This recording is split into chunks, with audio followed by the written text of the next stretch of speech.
Curiosamente, para um país que já havia visto vários grandes programas navais fracassarem devido aos requisitos mínimos de alcance no Pacífico, que faziam projetos convencionais entrarem em um ciclo catastrófico de aumento de tamanho e custo.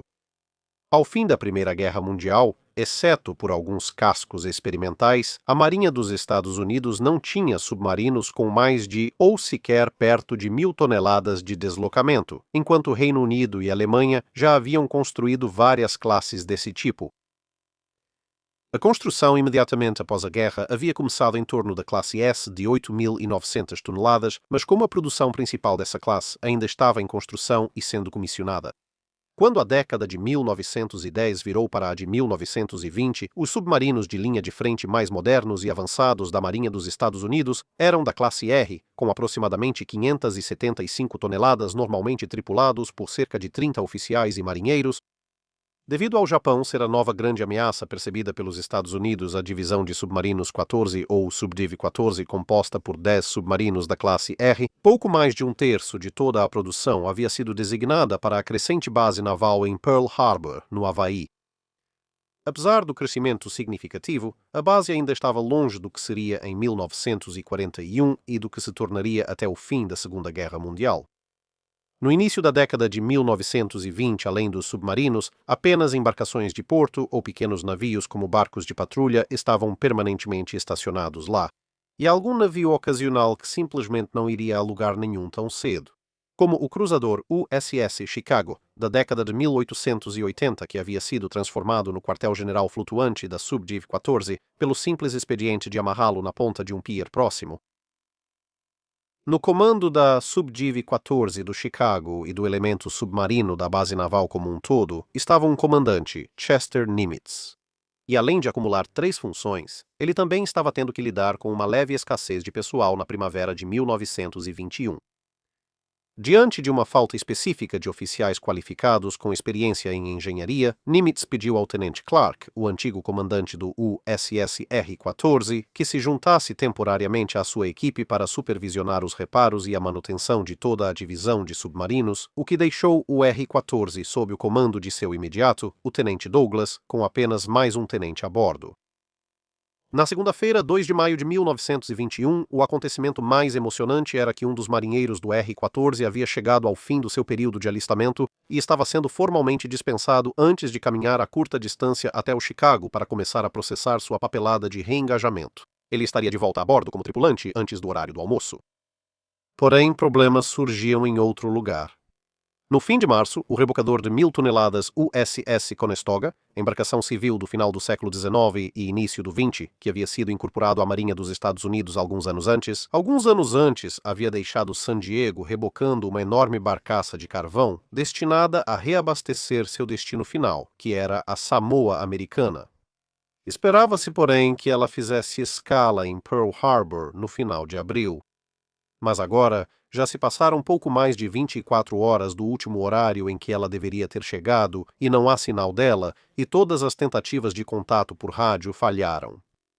De volta à base principal, o trabalho tem sido feito para identificar quais navios estão disponíveis para sair e como usá-los da melhor forma em um padrão de busca. Pouco antes do almoço, Nimitz é informado sobre o papel que seu comando irá desempenhar e ele rapidamente ordena que 4 de seus submarinos, R-11, 14, 18 e 19, se preparem para pouco menos de 2 semanas no mar. O restante da divisão está em manutenção e indisponível no momento. O próprio Nimitz irá para o mar a bordo de uma pequena embarcação de patrulha, e a divisão recebe a missão de vasculhar a área que provavelmente seria a rota escolhida pelo rebocador para chegar ao Havaí.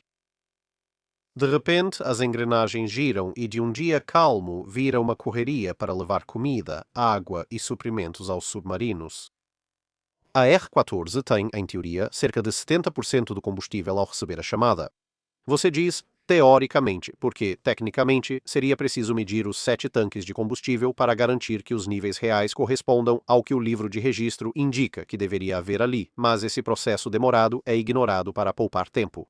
Como o submarino consome pouco menos de 900 galões de combustível por dia, com uma capacidade total de pouco mais de 10.000 galões, fica imediatamente claro que não há combustível suficiente a bordo. O posto de abastecimento é informado que o submarino receberá pouco mais de 3.000 galões ao sair, atingindo a capacidade máxima. Quando o combustível é armazenado corretamente, o processo começa com tanques identificados como vazios ou parcialmente cheios pelo diário de bordo, cuidadosamente purgados para garantir que contenham apenas combustível ou ar, e não água, e após isso, são completados apenas com combustível. São cerca de 17 horas e R-14 vence a corrida na divisão de submarinos ao ser o primeiro submarino da unidade a sair para o mar, em busca, com R-18 depois a embarcação de patrulha de Nimitz e, por último, R-11 e R-19 seguindo ao longo da próxima hora. O que eles não sabem ao partir é que toda a busca nunca vai encontrar nada. Sem que ninguém soubesse disso naquela época, nem nas décadas seguintes até a última década, a Conestoga e sua tripulação já tinham partido deste mundo há cerca de um mês. Eles pegaram mau tempo perto de São Francisco um dia após saírem de San Diego. A barcaça se soltou e abriu o casco do rebocador, que afundou com toda a tripulação durante a tempestade, sem conseguir enviar sinal de socorro. Mas, sem saber disso, o R-14 passa os próximos 9 dias patrulhando ao sudeste das Ilhas Havaianas. As únicas coisas de interesse são um navio de passageiros que passa sem notá-los ou responder sinais, e o fato dos motores deles às vezes funcionarem de modo irregular. Sempre que um motor é parado para investigação, encontra-se contaminação por água. Filtros e tanques são verificados, mas isso não resolve o problema. Confusos, mas não muito incomodados, o submarino continua com seu trabalho. No dia 6, parte da comida é encontrada estragada e, por isso, é jogada ao mar. Depois, na noite do dia 10 para o dia 11, o combustível é transferido dos tanques de reserva, tanques 1 e 7, para os tanques principais para mantê-los cheios. O dia 11 amanhece, último dia de buscas antes de iniciarem o retorno para casa. Está quente, sem brisa, e não viram sinais do rebocador desaparecido, mas esperam que outra embarcação de busca tenha tido mais sorte. Mas então, pouco antes das 6 da tarde, os motores começam a engasgar. Um relatório informa que há água no combustível novamente. A purga foi iniciada e, em menos de 10 minutos, eles estão de volta a navegar. 20 minutos depois, o motor de estibordo desliga por falta de combustível suficiente para funcionar. Enquanto a equipe da casa de máquinas trabalha nisso, presumindo que seja mais uma contaminação por água, o R-14 continua com apenas um motor, algo que eles já fizeram várias vezes durante a busca para deixar os motores esfriarem e economizar combustível. Mas, às 7 horas e 22 minutos, o motor de bombordo também para, aparentemente por falta de combustível. Os minutos passam, mas nenhum dos motores volta a funcionar. Após cerca de uma hora, o problema torna-se bem mais claro e preocupante. O submarino, de alguma forma, está completamente sem combustível. Os dois oficiais mais graduados, os tenentes Douglas e Gallimore, tentam entender como isso poderia ter acontecido. Após a equipe da sala de máquinas inspecionar todos os tanques do submarino, faz uma descoberta devastadora. Os dois tanques de reserva, número 1 e número 7, que durante os preparativos para a partida constavam no diário de bordo como cheios de combustível, e portanto não haviam sido esvaziados, na verdade, estavam cheios de água de compensação.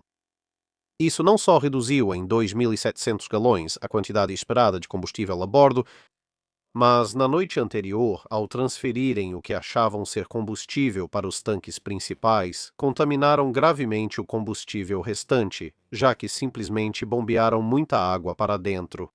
Agora, óleo e água naturalmente se separam com o tempo, mas a divisão num tanque de um submarino em movimento não é tão limpa quanto óleo e água em um copo. Isso indicava que havia muito combustível irremediavelmente contaminado nos tanques principais, causando os problemas enfrentados durante o dia.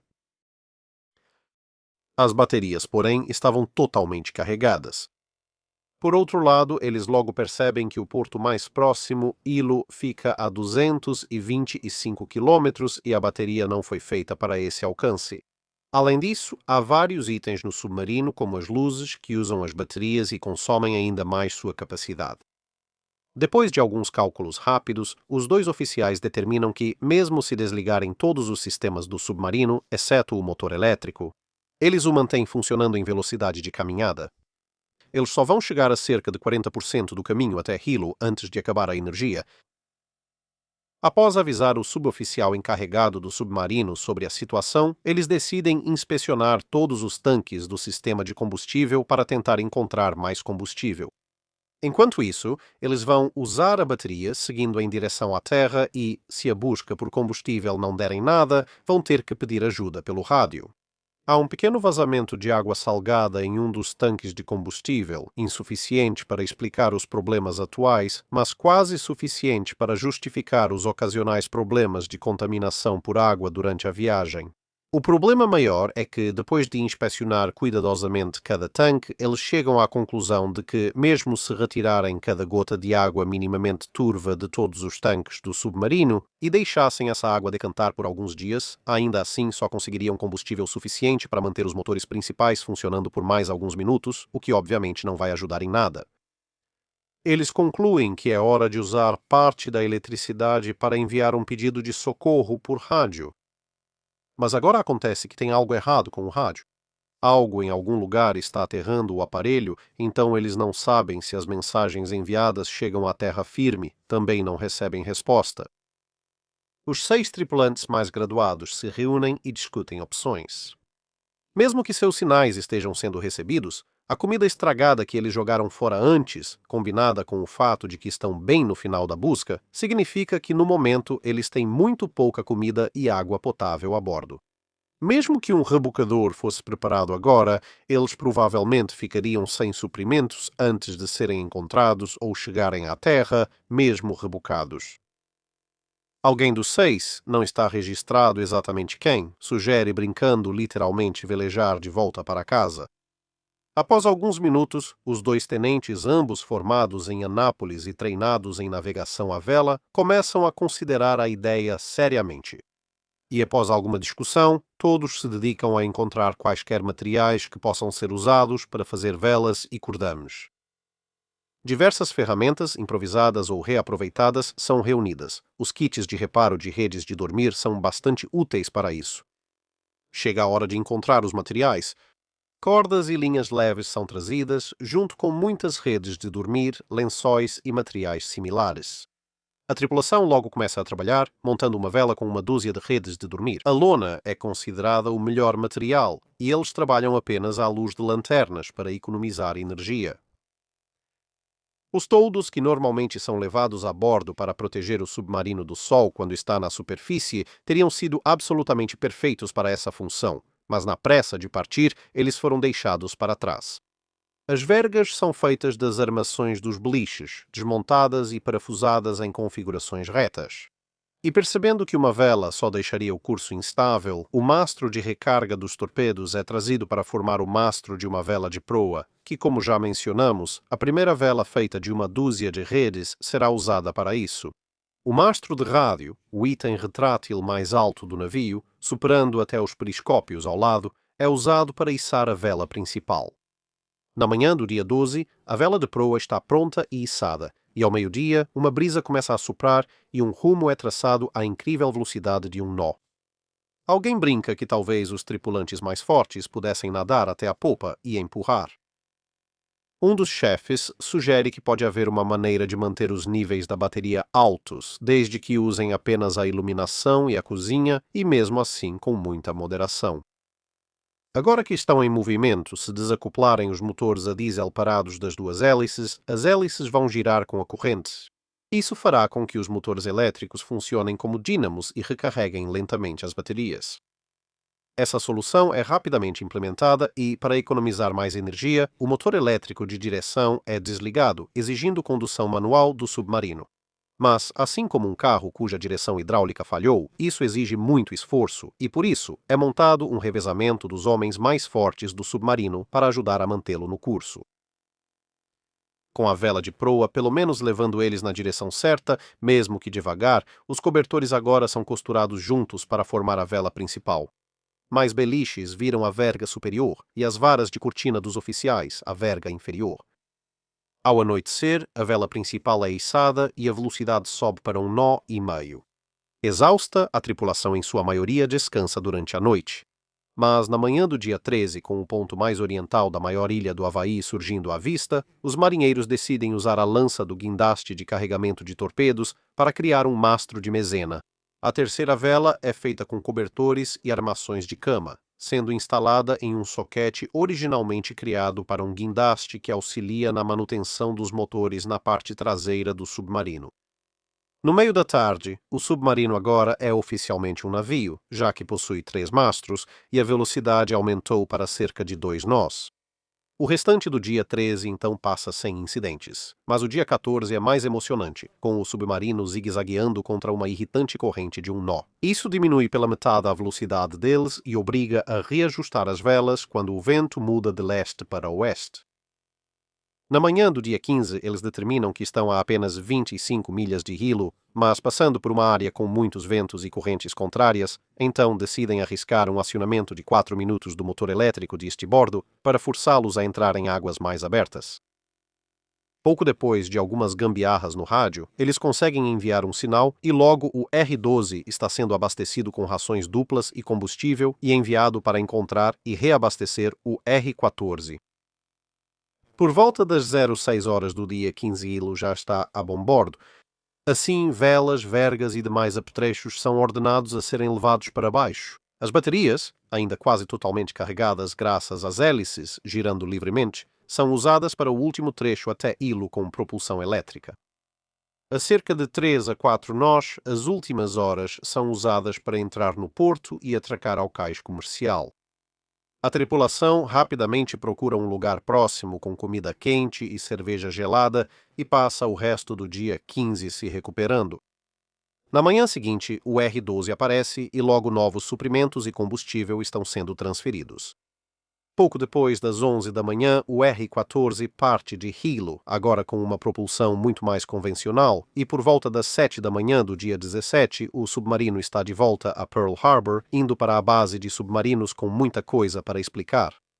Nimitz poderia ter levado os 2 tenentes à corte marcial, pois o R-14 foi colocado em perigo pela falha deles em verificar manualmente todos os tanques de combustível, como era o procedimento.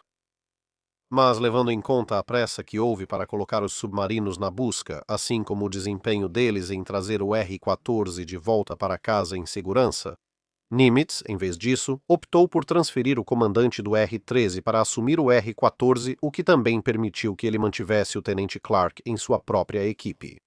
Ele achou que não nomear Douglas comandante permanente já era punição suficiente.